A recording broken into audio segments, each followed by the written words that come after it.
बोलिए पंच परमेष्टि भगवान की। परम घोर तपस्वी भक्त वत्सल स्वामी श्री निहाल चंद जी महाराज की। कई जन्मों से बुला रहे हैं, कई जन्मों से बुला रहे हैं, अब तो आना जरूर होगा, अब तो आना जरूर होगा। नजरों से नजरे मिला सकीना, नजरों से नजरे मिला सकीना। मेरी नजर का कसूर होगा, मेरी नजर का कसूर होगा। तुम ही तो मेरी आत्मा हो, तुम ही तो मेरे परमात्मा हो, तुम ही तो मेरे परमात्मा। मुझ में रह कर मुझसे पर्दा,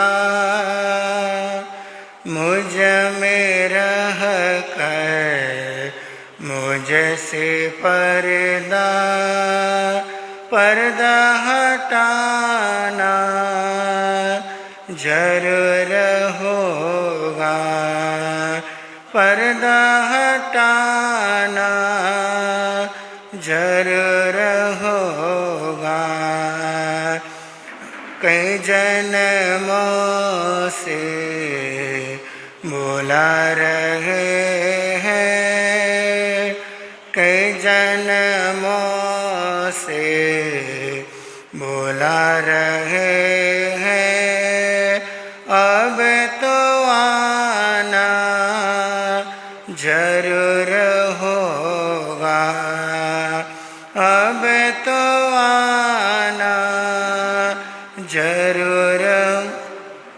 आँखों में बस गई तस्वीर तेरी, दिल मेरा बन गया जागीर तेरी, दिल मेरा बन गया जागीर तेरी। दस की विनती अब सुन लीजो, दासी की विनती अब सुन लीजो। दर्श दिखाना जरूर होगा, दर्श दिखाना जरूर होगा। कई जन्मों से बुला रहे हैं, कई जन्मों से बुला रहे हैं, अब तो आना जरूर होगा। नजर से नजरे मिला सकीना, नजरों से नजरे मिला सकीना। मेरी नजर का कसूर होगा, मेरी नजर का कसूर होगा। है समय नदी की धार के जिसमें सब बह जाया करते, है समय बड़ा तो परवल पर्वत झुक जाया करते। अक्सर दुनिया के लोग समय में चक्कर खाया करते हैं, लेकिन कुछ ऐसे होते जो इतिहास बनाया करते, इतिहास बनाया करते। अष्टकर्म के विजेता, शासन के महाप्राण, सर्वज्ञ सर्वदर्शी श्रवण भगवान महावीर स्वामी के परम घोर तपस्वी भक्त वत्सल स्वामी श्री निहाल चंद जी महाराज साहब, अन्य चारों गुरुदेव, राजऋषि गुरुदेव के पावन श्री चरण कमलों में कोटि से वंदन। अत्र विराजमान पूज्य गुरुदेवों के पावन श्री चरणों में सत सत नमन। उपस्थित धर्म प्रेमी बंधु हो, ममतामयी माताओं एवं बहनों, एक घर के दरवाजे में 3 व्यक्ति खड़े थे। सफेद कपड़े पहना हुआ, कद काठी लंबा चौड़ा है, सफेद दाढ़ी है, चमचमकता हुआ चेहरा है। तीनों व्यक्ति एक मकान के बाहर खड़े हैं। उन्होंने अंदर आवाज दी। घर की सेठानी जैसे दरवाजा खोलने के लिए गेट पे पहुंची, उन तीनों व्यक्ति को देख करके घबराने लगी। ऐसे इंसान को उसने पहली बार देखा होगा, क्योंकि सामान्य इंसान नहीं थे। अब जैसे दरवाजे से झांक के देखा, उनको देखते ही एकदम से घबरा गई। उनमें से एक व्यक्ति कहने लगा, आपको घबराने की आवश्यकता नहीं है, आपको डरने की आवश्यकता नहीं है।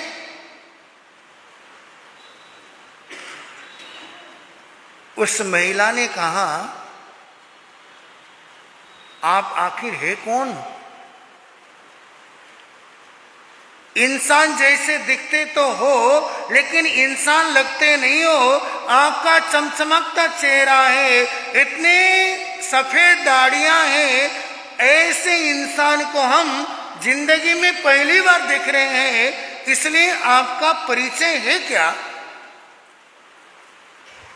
उन व्यक्ति में से एक व्यक्ति कहने लगा, देखो, हम देवता के भेजे गए देवदूत हैं, हम तीनों देवदूत हैं, और आपके घर में देवता ने हमें भेजा है।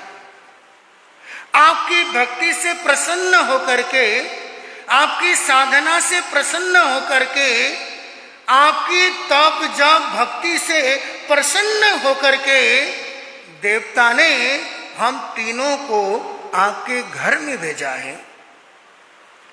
आपने गजब की भक्ति की होगी, अपने परमात्मा को रिझाया होगा, अपने परमात्मा का दिल जीता होगा, तब जाकर के परमात्मा ने, तब जाकर के देव ने हम तीनों को आपके घर में भेजा है। आपका सौभाग्य है कि देव ने आपके पास हम लोगों को भेजा। तो आपका परिचय क्या है? एक देव आगे बढ़ा, कहने लगा, बहन मैं धनदेव हूं। दूसरा देव आगे बढ़ा, कहने लगा, मैं ऐशदेव हूं।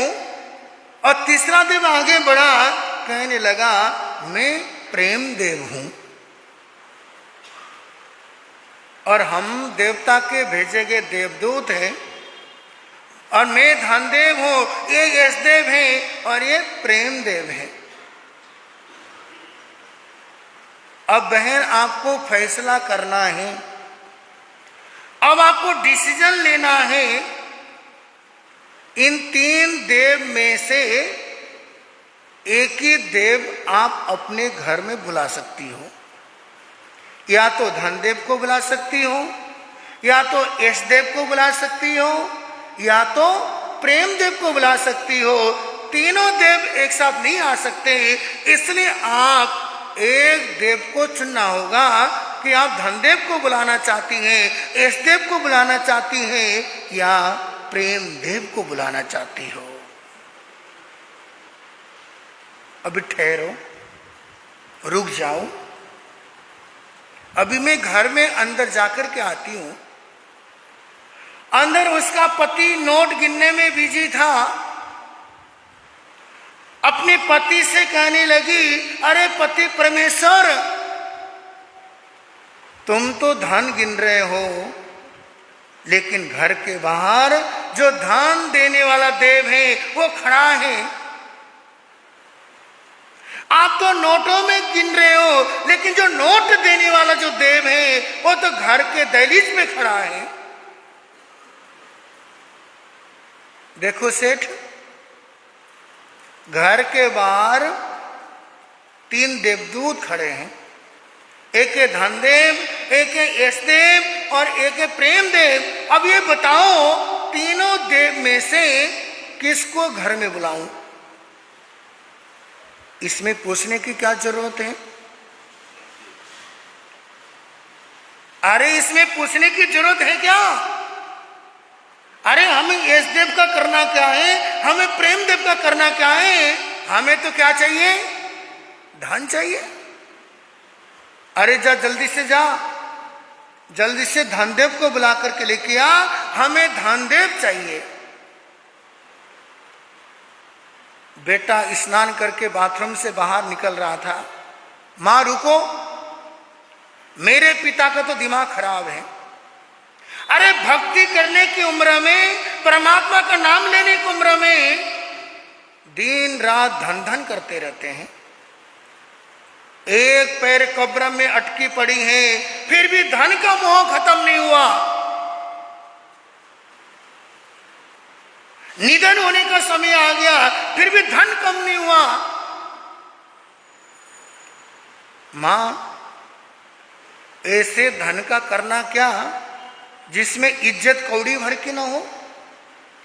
गांव में इज्जत तो है नहीं, हमारे पिताजी का मान सम्मान नहीं है, न समाज में इज्जत है, न अड़ोसी पड़ोसी इज्जत करते हैं।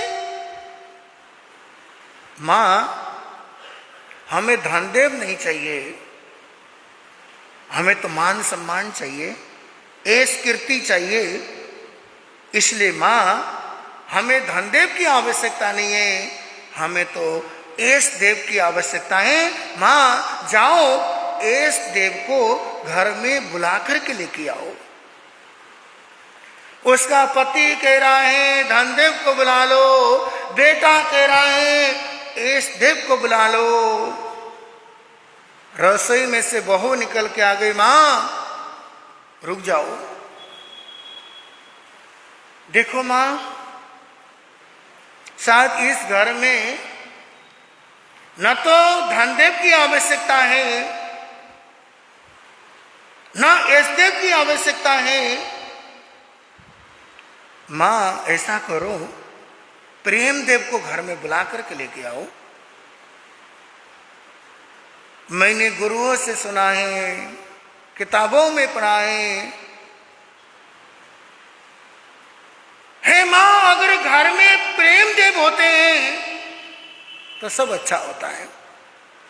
इसलिए मां, मैं कह रही हूं कि हमें धनदेव की आवश्यकता नहीं है, यशदेव की आवश्यकता नहीं है, हमें तो प्रेम देव की आवश्यकता है।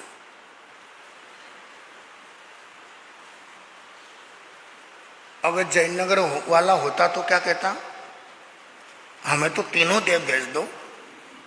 हाँ जी जयनगर वालों, जैन नगर वाला कोई होता तो ये कहता हमें तो धनदेव भी चाहिए, यशदेव भी चाहिए और प्रेमदेव भी चाहिए।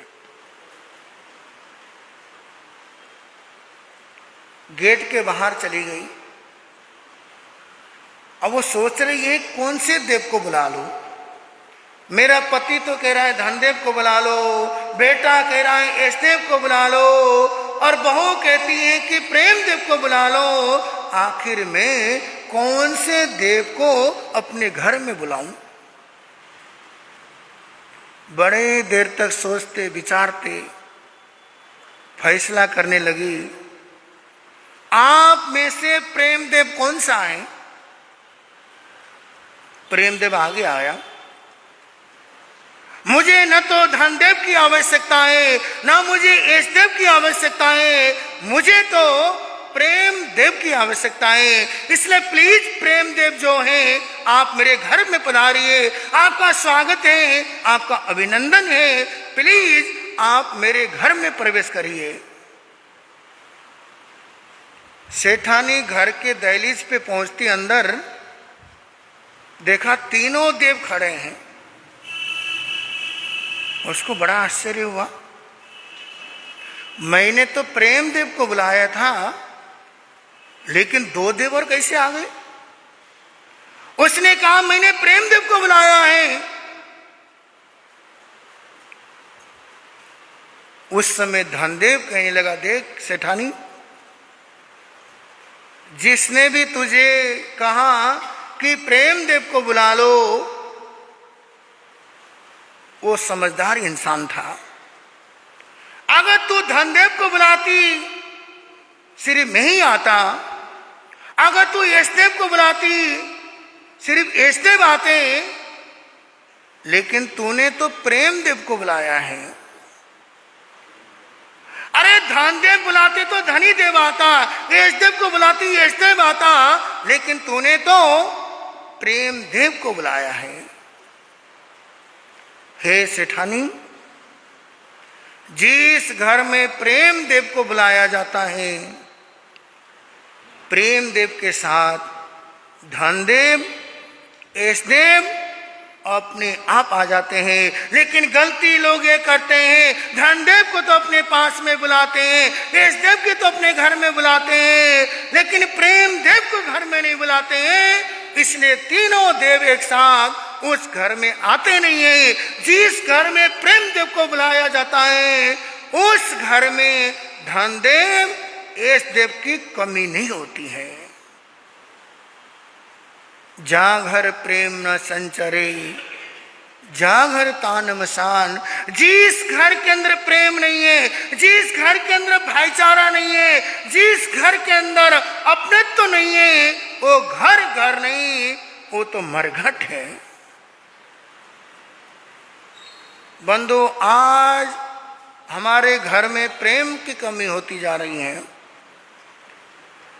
पहले 4 भाइयों का परिवार रहता था, 8-8 भाइयों का परिवार रहता था, लेकिन घर के अंदर शांति थी, सुकून था।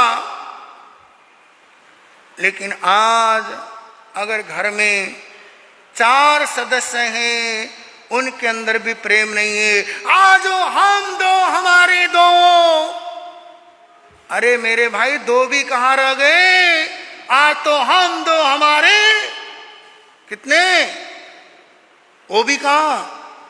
वो भी तुम्हारे पास है क्या? वो भी कहीं और है, पढ़ने के लिए उसको भेजा है। स्थिति खराब है। आज घर में 4 सदस्य बड़े मुश्किल से हैं, फिर भी प्रेम नहीं है। पहले 30 जनों का परिवार होता था, घर के अंदर प्रेम हुआ करती थी। आज घर में 4 सदस्य हैं, लेकिन चारों के अंदर क्या है? प्रेम और प्यार नहीं है। जैसे कब्रिस्तान में बहुत सारे लाशें पड़ी हुई होती हैं, कब्रिस्तान में कब्र पड़े होते हैं, न तो आपस में बोलते हैं न आपस में बतियाते हैं। आज कब्रों में तो नहीं, लेकिन कमरों में हैं, लेकिन सबके अलग अलग कमरे हैं, आपस में बातचीत करने का समय किसी के पास नहीं है। पहले शाम को बिजनेस करके घर आते थे, आपस में दिन भर की बातें होती थी। माता गलियों में खड़ी होके बातें क्या करती थी, आजकल किसके पास है? एक तो क्लबों से, किट्टी पार्टियों से फुर्सत नहीं है, बच्चा कच्चा मोबाइल और व्हाट्सएप से नहीं है। अरे मैंने तो सुना 70-70 साल की बुढ़िया भी गेम खेलती है मोबाइल में। ये मेरठ की बात नहीं, ये कहीं और की बात है। बताओ कहां किसके पास है? 70 साल की डोकरी के पास भी टाइम नहीं है बात करने के लिए। पहले बुजुर्ग माताएं कहानियां सुनाया करती थी बच्चों को, आज ना बच्चों को टाइम है ना 70 साल की बुढ़िया को टाइम है, मोबाइल से। अब ये देखिए, आज प्रेम प्यार का झरना सूख गया है।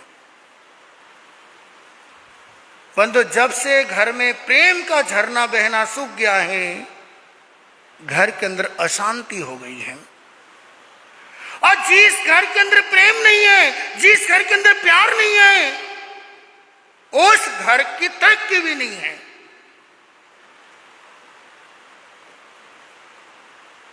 एक बार लक्ष्मी से पूछा गया, हे लक्ष्मी तू रहती कहां है, तेरा एड्रेस क्या है? लक्ष्मी कहती है, गुरु इत्र पूजनते। जिस घर में बड़ों की पूजा होती हो, जिस घर में बड़ों की इज्जत होती हो, जिस घर के सदस्यों के वाणी के अंदर मिठास होता हो, और जिस घर में कभी कलह नहीं होता हो, उस घर में मैं रहती हूं। आज हम लक्ष्मी का जप करके सोचते हैं कि लक्ष्मी आ जाए, हे लक्ष्मी माँ मेरे घर में लक्ष्मी की कमी ना हो। अरे लक्ष्मी की पूजा करने से लक्ष्मी घर में नहीं आती है। अरे लक्ष्मी की पूजा तो फुटपाथ पर रहने वाला गरीब भी करता है, लेकिन उसके यहां लक्ष्मी नहीं आती है।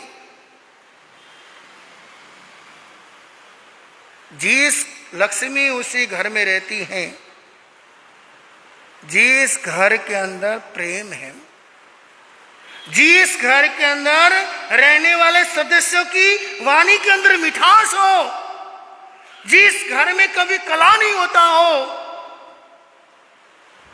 बंधु उसी घर में लक्ष्मी टिकती है। मैंने इन आंखों से बहुत अनुभव किया। मैंने से बहुत सारे परिवार को देखा, जिस घर में भाई भाई के प्रति प्रेम है, सास बहू के अंदर विश्वास है, देवरानी जेठानी के अंदर प्रेम है, बंधु उस घर में उन्नति भी है, तरक्की भी है।